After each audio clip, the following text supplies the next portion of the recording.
clear tu te chibai levek ule tun tuma chon Indian Constitution Part 3 Article 19 na kan zuang chhodor don ni video ma sahan ka sei to a Indian Constitution chau pon ni lovin Constitution omzia shrim shrim te ani phung te le akai noi thil kha kan sei nual to a amaro chu kan sei fia to kam ka shelova a silent features te le article 1 atang khatianga han shu chawa step by step han sei fia te kha chak via wa maro chu tundin huna chuan hei kan zoram khover kan chan chin hriat te le mi puina kan ngai event thil te kan i to hian article 19 hi kan mamo tlang hriat kan mamo nin ka hria mi thiam tak tak kan omanga ITX chungchang te Constitution chungchang te po tak tak kan omanga ama ero chu mishing kanin ang lawa shalo tak tak te po kanom ve boka chungte tan chuan soi chul nin ka hria chulom chu kan hoido ni social media kan khoina sa ema big takin Facebook te kan khoina sa Instagram te WhatsApp te po nianga chutianga chuan kan film khuri ngai ni du kan soya du sei thaya in ngai te he big takin tun na ya po tlangwal usanga ten ron larta kan chong huwa tu su midang social media pot timayang stianga du to tak taka chong miril routine at sak tum sim ma nilenga hun nei te po hin ani mel ka ti chutiang chu ni tin zamo khatianga tlahol tak tak a sham te kan tam em ani chung te ni wang chuan kan hria ta chula mi thala kan va comment dana te kan ngai dan kan soi chu dana te kan du dan kan soi chu dan kan talan dana te hian miril ru kan tina em ti te miril ru engting a ngong he ka thil ti hian engting e ngong thalo thlen minun engting e ngong kan trong kam khat lek te hian minun hi ati chawek the ni chu wang chuan kan hriat tul ni ka hriat te kan soi don ni article 19 fundamental rights ania fundamental kan ti chon poimo bik timayang poimo bik Indian Constitution ina khole tuita ta na dinga chan vo min pek poimo bik te timayang article 19 na kan lu tang pakhat na chon freedom of speech and expression tia freedom of speech and expression the state guarantees freedom of speech and expression to every person of India atia kan Indian Constitution hian a khole tuita tan kan ngai dan te kan du dan te soi theina dikna chan vo zalen na kha tu de tan po min pe ni tiang chuan sarkar ina thu a chhuwa te sarkar ro rel dan te kal phung te tin dan siam te po nianga chu tiang chu soi sel theina right kan nei ni kan ngai dan lo soi theina right kan nei ni kan mu dan te chu tiang chu ania tin kan trong ka chau po ni lova kan thujiak mang te pon ni thayanga tin banner kan ti mang te pon kan puang chogin kan tar lang thaya tin film kan ti movie mang pon kan tar lang thei ni kan ngai dana kha ei tun na chau po ni lovanga kumsom kal ta tang te po khara ninga film chang ron chuaka India rama big takin politics rong kai film atam em ani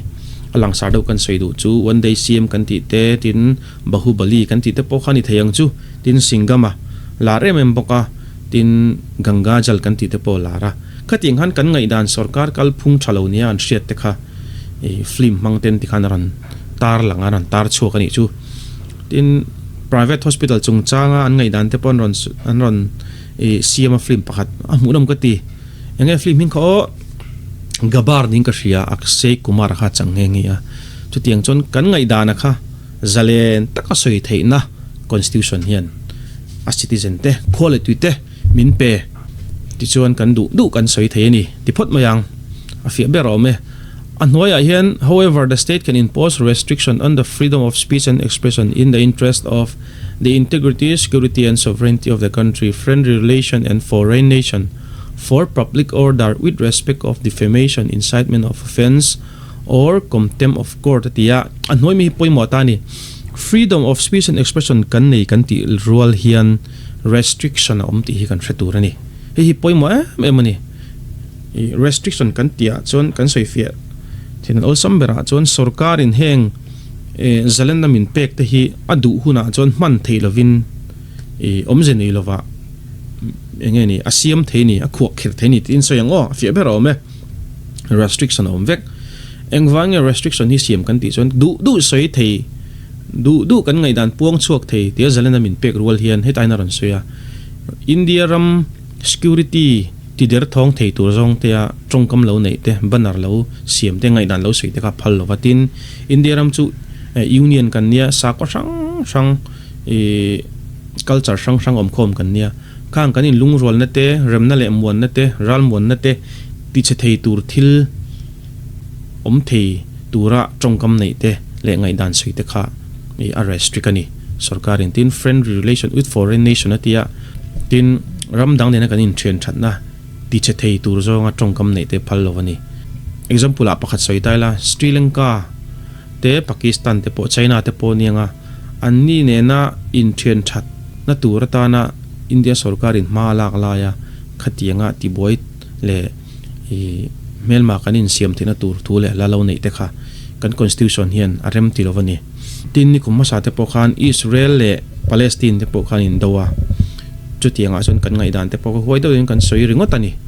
India magazine tam tak pona chua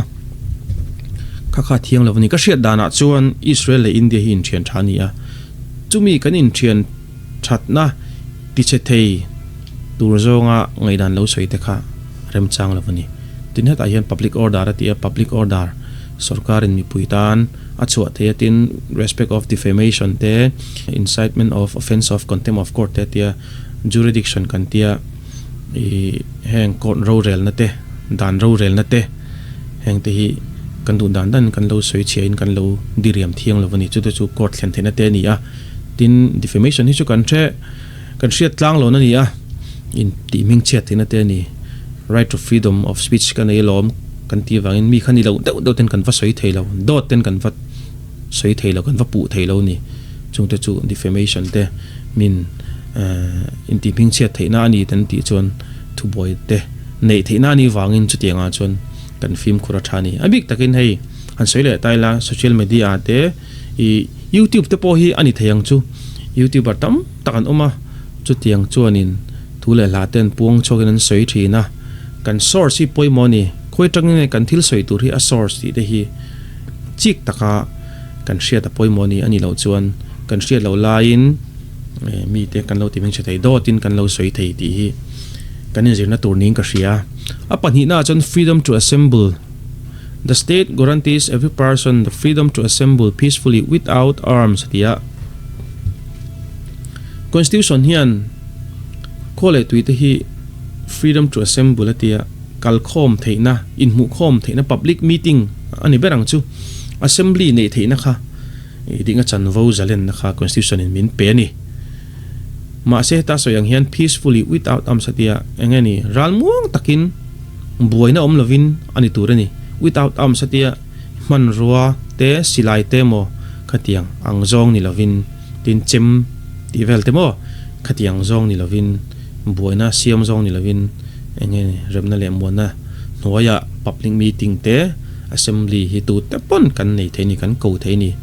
However, as above, reasonable restriction can be imposed in the interest of sovereignty and integrity of the country and public order tia achunga miang bokhani restriction hi omzalani freedom tak hi kan dei ngen nei lo ti te po hi talk show a po mithiam tak ten ngai dan te pon soi hialani chu tiang chuan freedom tin constitution hi min siam sak ve boka restrict atam mai ti din bitam takin an soi sel ve boka po ni sela he ta ron so yang hian kan rem na le muan na te nam le namin kara te sa kho in kara in hiar ngom na ti chuak thei zonga public meeting nei te kha rem ti lovani tin chu tianga tan chuan ka solem ka solo somi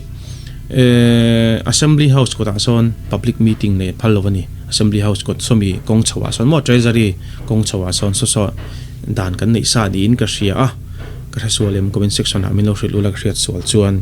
chu tiang chu ni a in mu khom theina dan zalen na dan dinga chan vo nei maila sarkarin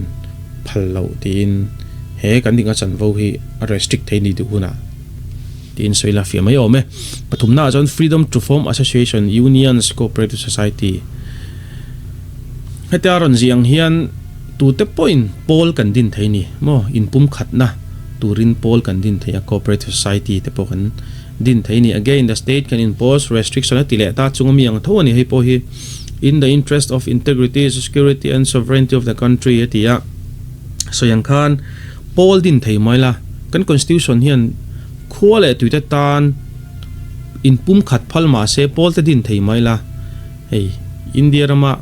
sa khole sa khote nam le nam in hona tur zong te le India ram security ti che thei zonga in pum khat kha phal lo ni antinan hello siam ver ngot te hello din te kha phal lo ni chu kan constitution hian ti kha chiang mai ome tin friend relation atina chinak soyang bok khan ram le ram in chen thana tura sarkarina ram dang ne na kan in chen thana tura malak la ya ati che thei zong khatianga lo kho saka kha pol lo dina ma lo la ka temo khatiang kha arem ti lo ni rem chang lo ni sutianga chuanin pol dina kha arrest strictly tin soi mai la the police force restriction of rights act 1966 prohibited the police personnel from forming trade union atia police force thautan hian mo trade union dina phallo ni thil thau te chuak thei niang an tian yang ma se welfare kan tiang kha chun din thei an dining ka ria tin Mizoram a phechon an pui da thleng hen an nei ka ria welfare mo so tiang chu ni the constitution also allows the parliament to pass a law restricting the right to form political associations to members of the armed force intelligence bureaus person employed with telecommunication system atia constitution khan in parliament ne na khan heng armed force kan ti te intelligence kan ti te telecommunication system noya thok khau tan khan association din kha phallo theini ti ka constitution hian parliament ne na khan restrict theina thunei na kha parliament ne na a pe ni tin soila fiome apalina chon freedom to move freely as citizens of India can move freely through the territory of India tia India khole tuita hi atu te po hi constitution hian kan du na muna zin theina kal theina dan dikna chan vo kha min pe kan nei ni right kan nei ni ti chuanin but this right can also be restricted atile ta chung miang tho ni heng freedom po hi restricted tho ni a security tan sarkar in public order te chua thaya tin in the interest of the scheduled tribe patia India ramajon scheduled tribe kan nia mizote tribal kan nia tribal area hian entinan Bihar vai kha ka freedom kan ei lom fundamental rights and freedom ani right min pelom tinaron kalngot thailo ILP inner line permit te kha anei angai ni khatiang zel khania chuwangson constitution and restriction anei ni khatiang hian tin public order achua thaya example a chon COVID-19 lai te po khan ani theinga fundamental rights on zalena min pelom freedom to move freely as citizens of India throughout the territory of India telom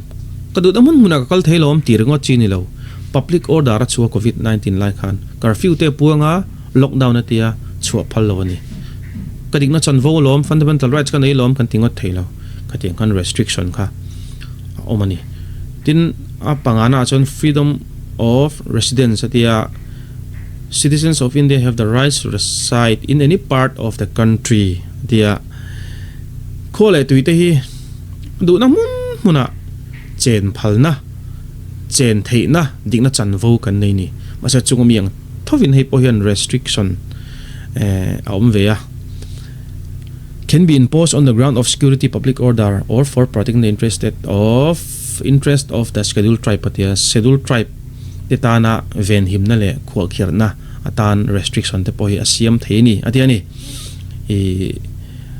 Bihar vai kha tilemeng all samber Bihar vai te South Indian vai te Central India vai te kon Mizoram in le lawanon nei ngot thailo inten ron savengot thailo ron cheng vengot thailo wani chungchukon constitution in a phallova scheduled tribe te min hum himna ania tin security thila tan te po ani theatin sarkar in public order a chuate tin keini pon khu ta Jammu and Kashmir te po inzulei ngot donila thengot big lawani khatiang khan freedom tak hi kan soyang khan freedom hi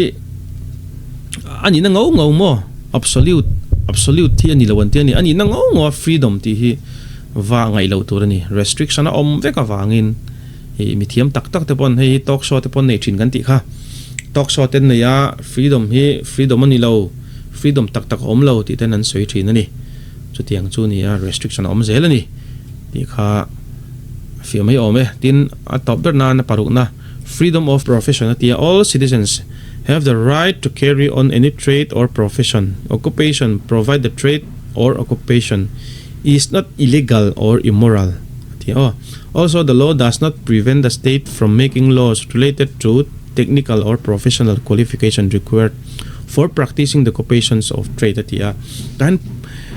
freedom of profession mo kole tuita tan kan constitution son kan du tho theina